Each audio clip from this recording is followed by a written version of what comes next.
আসসালামু আলাইকুম viewers, welcome to mother cooking channel. আজকে আমি আপনাদের সামনে উপস্থিত হলাম আদার আচারের রেসিপি নিয়ে। আমার কাছে পার্সোনালি এই আচারটা খেতে খুবই ভালো লাগে, তাই আজকে আপনাদের সাথে এই আচারের রেসিপিটা শেয়ার করছি।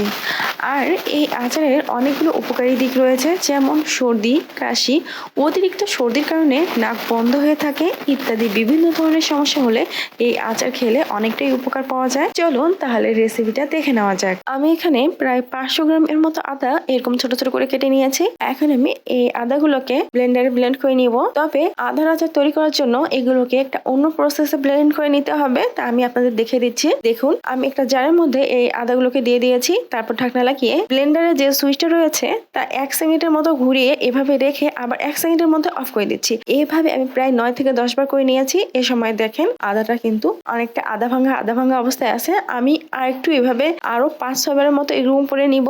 আমি আবারও এভাবে এই আদাগুলোকে ব্লেন্ড করে নিচ্ছি। আর আপনারা চাইলে এই আদাটা হামুতে থেতলে নিতে পারেন অথবা শিলপাটাও থেতলে নিতে পারেন। আর এই সময় কিন্তু এই আদা থেতলানোটা একেবারে পারফেক্ট ভাবে তৈরি হয়ে গেছে। এখন আমি এগুলোকে ব্লেন্ডার থেকে বের করে নিচ্ছি। এখন আমি চুলার উপর একটি ফ্রাই প্যান বসিয়ে দিচ্ছি। এর মধ্যে দিয়ে দিচ্ছি পাঁচফোড়ন 1 টেবিল চামচ। এখন আমি এই পাঁচফোড়নটাকে চুলার আঁচ কমিয়ে খুবই ভালোভাবে টেলে নিব।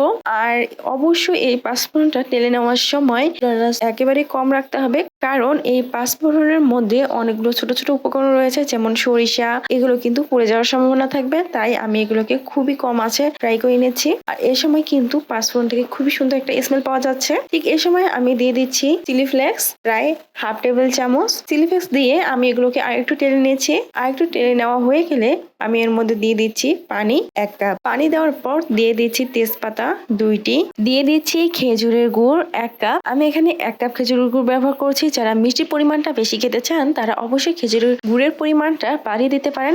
আর আপনারা চাইলে এই আচারটা খেজুরের গুড়ের বদলে চিনি দিয়েও করতে পারেন অথবা অন্য কোনো গুড় দিয়েও করতে পারেন, তবে খেজুরের গুড় ব্যবহার করলে এই আচারের টেস্টটা খুব বেশি আসে। এখন আমি একটা চামচ দিয়ে অনবরত নাড়িয়ে নাড়িয়ে এই গুড়গুলোকে খুব ভালোভাবে গলিয়ে নিব। আমি বেশ কিছুক্ষণ সময় চুলার মিডিয়াম আছে এই গুড়গুলোকে রান্না করেছি। এই সময় গুড়গুলো প্রায় গলে গিয়েছে এবং খুব সুন্দর একটা শিরা তৈরি হয়ে গেছে। এই সময় আমি দিয়ে দিচ্ছি ভিনেগার প্রায় 2 টেবিল চামচ। ভিনেগার দেওয়ার পর আমি আবারও এগুলোকে খুব ভালোভাবে জাল করে নিচ্ছি। জাল করার এক পর্যায়ে যখন খুব সুন্দর একটা শিরা তৈরি হয়ে যাবে তখন আমি দিয়ে দিচ্ছি এর মধ্যে আদা থেতলানো। আমি সবগুলো আদা থেতলানো গুলো দিয়ে দিচ্ছি লবণ পরিমাণ মতো। তারপর আমি অনবরত নাড়িয়ে নাড়িয়ে এগুলোকে রান্না করছি।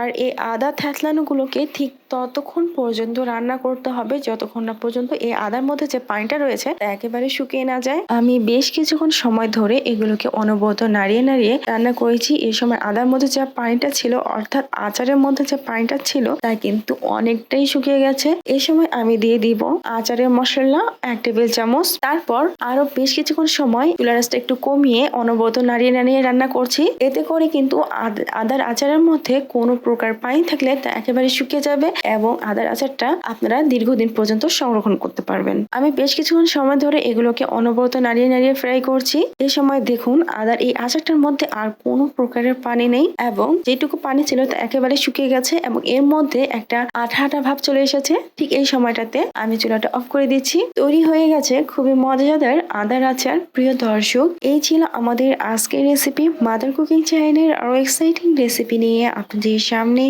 আবার উপস্থিত হব। ভিউয়ার্স, আপনাদের সকলকে অনেক অনেক ধন্যবাদ জানাচ্ছি পুরোটা সময় আমাদের সাথে থাকার জন্য। আমি উইশ করব আপনারা সবাই ভালো থাকবেন, সুস্থ থাকবেন এবং মাদার কুকিং চ্যানেলের সাথে থাকবেন। এই চ্যানেলে নতুন হয়ে থাকলে চ্যানেলটি সাবস্ক্রাইব করুন এবং ভালো লাগলে লাইক, কমেন্ট ও শেয়ার করুন। ধন্যবাদ।